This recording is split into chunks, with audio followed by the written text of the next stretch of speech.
Türkmenistanda toplumlaryň guruluşyny üýtgetmek, ýokary derejeli ýol wasyllary täzelemek, resmiýlere berkäňçileri we soňky duýdurşlary bermek dowam etdirilýär. Prezidentiň ogly Serdar Berdimuhammedow wezipe basgynçyklarynda ýokary galdyrylýar. Prezident Gurbanuly Berdimuhammedow 7 fevralda nowatdaky guramaçylyk özgürlüklerini we kadr çalşmalaryny geçirip, ogly Serdary şol günüň özünde döreden tenagat we guruluşyk önümçiligi ministri wezipesine belledi we Ahal welaýatynyň häkimi wezipesinden boşatdy. Daşary ýurt neşirleri bu wezipäniň prezidentiň ogluny ýapyk ýurtdaky iň gymmatbaha guruluşyk taslamalaryny gözegçilik etmek mümkinçiligini berjekdigini belleýärler. Bu karar Ahal welaýatynyň täze merkeziniň guruluşy üçin $1,5 milyard möçberinde döwlet teristesiniň goýberilmeginiň ýanyna gabat geldi. Täze wezipe bellenen Serdar Berdimuhammedow 2019-njy ýylda Ahala häkim bellenmesinden öň Daşary işleri ministriniň orunbasary wezipesinde işleýärdi.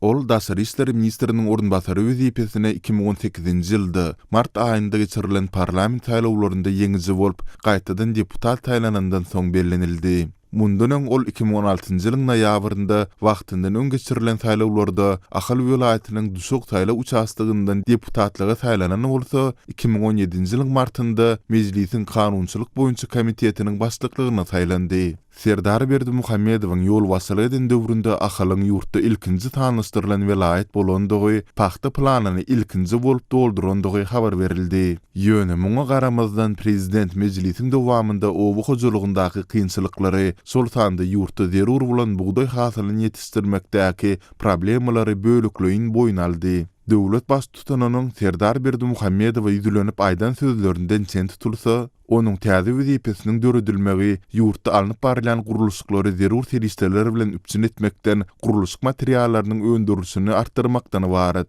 Türkmenistanda $10 milyard guruluşyk işleri alınıp barilýar we daşardan import edilen guruluşyk materiallaryny şol sanda täze we köne jaýlaryň daşyna ýapşyrmak üçin satyn alynýan ak mermeri her ýylda $milyonlarça teriste harçlanýar. Türkmen hökümetiniň tanqidçilari ýurtda dowam edýän ykdysady kynçylyklary, iş orunlarynyň ýetýetmezçiligine garamazdan döwlet baş tutanynyň karar bermeginde ykdysady manysy gümürtük taslamalary milliardlarça dollaryň harçlanýandygyny, tiz-tizden çalşyrylan resmiýlerin ýagdaýyň gowlugy özgürmegine täsiriniň ýokdugyny aýdarlar.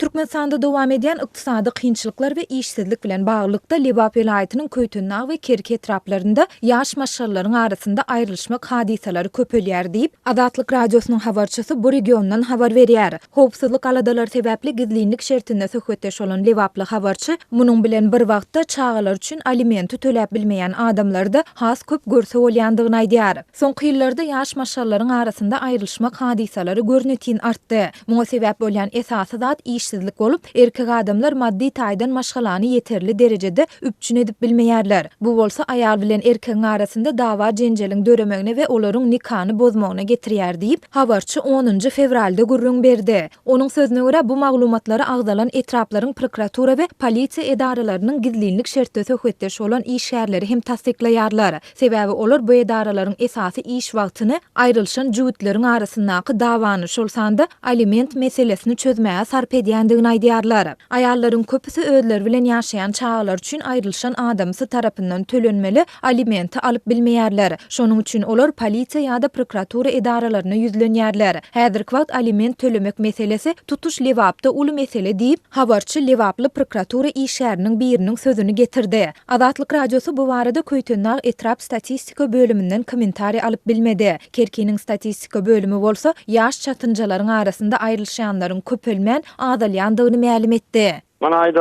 18-nji ýylda aýda düşýäni, napример, 70-80 olay aýrylşan ýaşatynjalar bolsa, 19-njy ýylda şol baryp 60-a düşdi. Azaldy, köpelen ok. Kim maglumat berýär, ýa-da ýalňy maglumat, ýalňyş maglumat. Diýip özüni Kerki etrap statistika bölüminiň başlygy diýip tanıştyran Atamrat Jepbarow aýtdy. Azatlyk radiosu Lebap welaýat statistika müdirliginiň sosial bölümi bilen habarlaşanda telefonu jogap beren resmi bu baradaky maglumatlaryň özlerinde bardygyny, ýöne Türkmenistanyň statistika baradaky Döwlet Komitetiniň ruhsatnamasy bolmazdan olary berip bilmejekdigini aýtdy. Adatlyk radiosu komitetin demografiya bölümi bilen hem habarlaşanda telefona jogap beren resmi trubkany taşlamak bilen boldy we soňky jaňlara jogap bermekden saklandy. Soňky ýyllarda ýurtdaky ykdysady kynçylyklaryň, adyk önümleriň we hyzmatlaryň gymmatlamanyň hemde gyçylygynyň, iş orunlarynyň kemeldilmeginiň fonunda ýaşaýyş oňşugy kynlaşýan, şeýle-de zir-dewil dörýän, dilegçilik edýän adamlaryň barha köp göze ilýändigi barada Adatlyk radiosynyň habarçylary dowamly habar berýärler. Türkmen häkimetleri bu maglumatlary tasdiklap ýa-da inkar edip çykyş etmeýärler. Bu habarlaryň fonunda Türkmen prezidenti Gurbanuly Berdimuhammedow raýatlaryň durmuş ýaşaýyş derejesiniň inne has gowlanandygyny aýdyp 2019-njy ýylyň 1-nji ýanwaryndan başlap ilata çärek asyrlap mut berilen gaz, tok we suw ýeňilliklerini ýatyrdy. Lewapda büdjetçiler 2 palataly parlamente bagyşlanan ýygnaklara gatnaşmaga mejbur edilýär.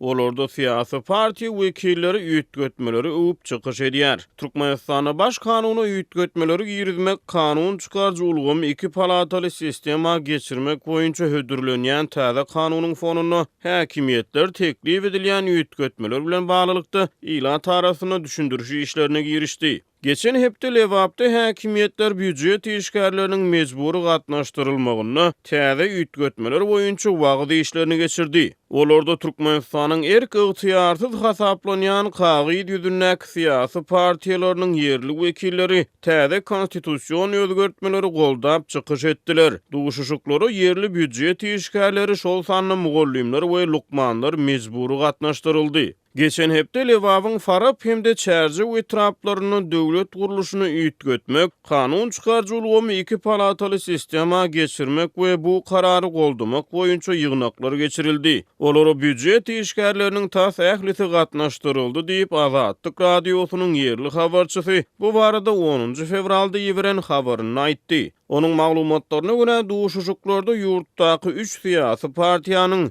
Türkmenistanyň Agrar partiýasynyň senagatçylar we telekeçiler partiýasynyň hemde Türkmenistanyň Demokratik partiýasynyň yerli wekilleri täze üýtgetmeleri goldap çykyş etdiler. Azatlyk radiosynyň habarçysy bilen gurrundeş bolan Faraply ençeme bilim işgäri duşuşukda partiýa wekilleriniň eden çykyşlarynyň manysyz we netijesiz boş sözlerden ibarat bolanyny aýtdylar. Ýygnaklarda agrar senagatçylar we telekeçiler hemde Demokratik partiýalaryň yerli wekilleri arkadagy öňden görüjü lider hökmüni öwdüler. Ýygnaklarda olaryň manysyz, netijesiz we boş sözlerinden başga halka peýdaly söz ýa-da iş aýdylmady diýip ýygnaga gatnaşan ençeme Faraply bilim işgäri Azatlyk radiosynyň habarçysyna gurrun berdi. Galybertede geçen hepde Farapda saglyk pudugynyň işgärleriniň hem agzalyan duşuşuklary mejburi çekilmegi bilen Farap etrap hastahanasyna saglygyny barlatmaga baran hasta raýatlar kösenmeli boldy. 2 palataly sistema boýunça täze teklip edilýän kanun taslama laýyklykda gödüňünde tutulýan täze ulgamyň wekilçilik palatasy 56 adamdan ibarat bolup olardan 8 adamy prezidentiň özü beller. Galanlary welaýatlardan we Aşgabatdan saýlanar.